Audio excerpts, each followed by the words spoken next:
Hi, Pie Martins, and anybody else who's joining us today from Broadland Junior School. We are continuing The World's Worst Children, and we're now on Bertha the Blubberer. Bertha was a blubberer. She would sob, she would howl, she would bawl. The little girl was only 8 years old, but she must have spent 7 of them blubbering. Anything and everything would set her off. Loud noises, silence, bright lights, the dark, small dogs, large dogs, medium dogs, rodents of any kind, red socks, frogs, toads, tadpoles especially, fireworks, bouncing balls, dust, the heat, the cold, ducks, geese and swans, orange juice with bits in, burnt toast, kettles, stickers, wet grass. Park benches, men with tattoos, low-flying aircraft, the colour purple, cat hair, rain, water slides, mud, anything made of plastic, Christmas crackers, the raisins in raisin biscuits, bouncy castles, the smell of all kinds of anything, even nice ones, clouds, moustaches, vegetables, burps, monobrows, nostril hair, ear hair, anyone in a hat. The little girl had a younger brother called William. From the day he was born, Bertha was beastly to him. She hated having to share her parents' attention. Then, one day, Bertha discovered a wonderful thing. She could cry and blame it all on her little brother. And the more she cried, the more attention she got. So the girl thought up more and more wicked plans to make William look horrid. Bertha's favourite ploy was to cry and cry and cry alone in the bedroom, pretending her brother had hurt her. When Mother bounced upstairs to see what was wrong, Bertha would blub through a river of tears. "Mamma, it was William, he pinched me. William pinched me hard on the arm." Sometimes she would elaborate on the lie by actually pinching herself. Bertha would then offer up the very tiny red blotch on her arm as evidence of her brother's beastliness. "Rah!" she would wail. Then Mother would burst into her son's room next door to confront the boy. Young William was usually reading or playing quietly with his earplugs in. He had endured a lifetime of bawling and had therefore fashioned earplugs out of marshmallows so that he could get on with things in peace. "Why did you pinch your darling sister?" Mother would demand. "What?" William would reply. It was hard to hear with marshmallows in your ears. "Why have you got marshmallows in your ears?" William would take out the marshmallows and protest his innocence. "I haven't touched her, Mother," the boy would plead. "I've been reading in my room the whole time." "A likely story," Mother would declare. "No pudding for you after dinner tonight." But no pudding for a week. But no pudding for a month. Eventually, the boy would fall silent. He liked pudding, but not as much as his sister. The little girl loved pudding, even more than she loved crying. Once, at a local bakery, she'd even offered to swap her brother for a slice of chocolate fudge cake. It was a large slice, but still. And if there was no pudding for William, Bertha would be allowed to eat his, a double pudding. All Bertha had to do was roll around on her bed and blubber. On the day our story begins, the 2 children were left alone inside the house. Mother was in the garden, tending to her beloved roses as Father mowed the lawn. Spotting that her parents were outside, a fiendish scheme crossed Bertha's mind. It was her most devilish plot yet, breathtakingly simple and all the more brilliant for it. The plan was this. Bertha would pull out a clump of her hair and then bawl the house down. When Mother and Father came running, the finger of blame would be pointed at William. Pulling out a clump of hair would appear to be William's worst crime yet. It trumped pinching, prodding, poking, biting, dead arms and dead legs. He would surely be packed straight off to an orphanage. and Bertha would have double pudding, maybe even triple pudding, every night for the rest of her life. It was glorious. Pudding, pudding, and more pudding. The wicked little girl tiptoed over to her brother's room to check he was there. Indeed he was, quietly getting on with his homework with his marshmallow earplugs in as usual. Next, Bertha sneaked back to her room. She looked at herself in the mirror and began phase 1 of her plan. She reached up to her head and grabbed a clump of hair.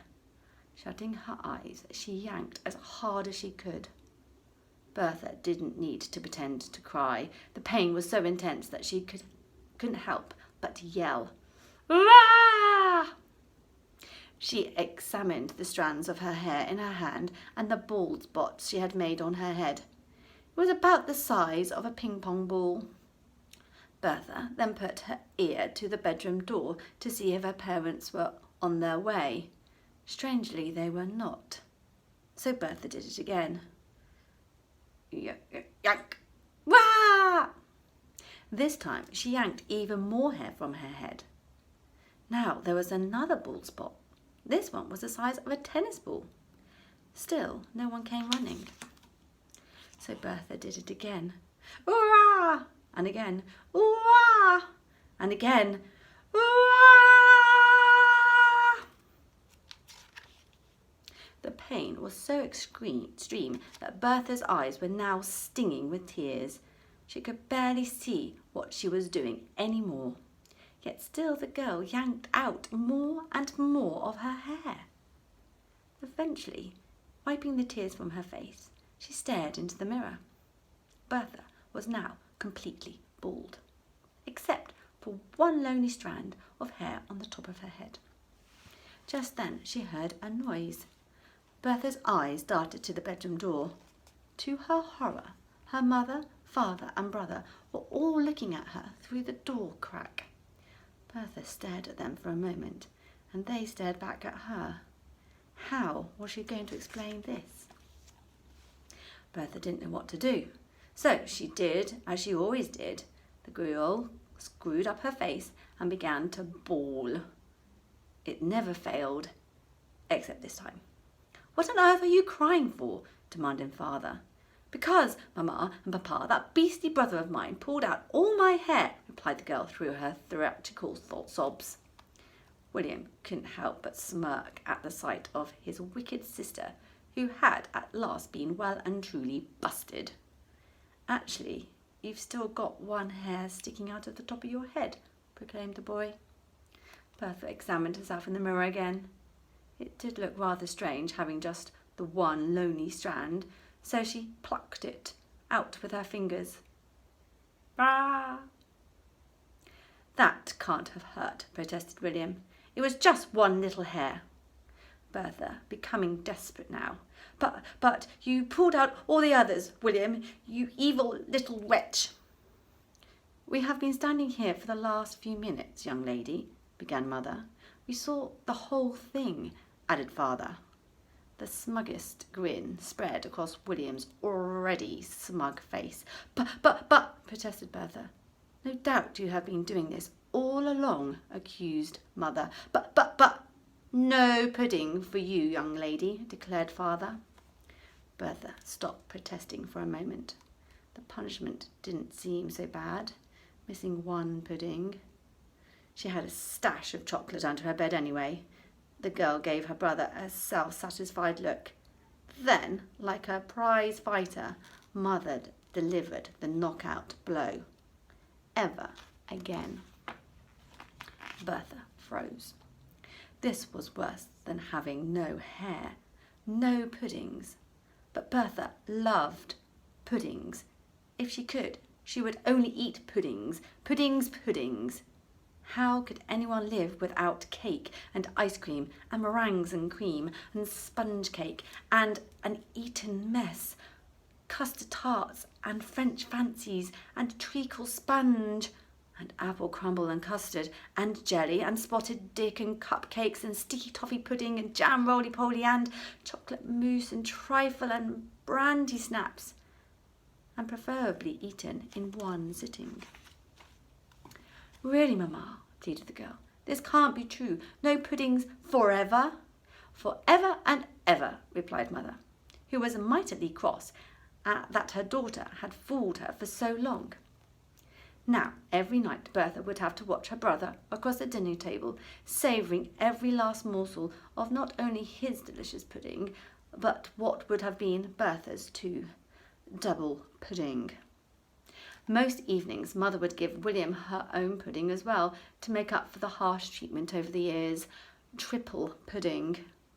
Often the boy would be allowed to eat father's pudding too, quadruple pudding.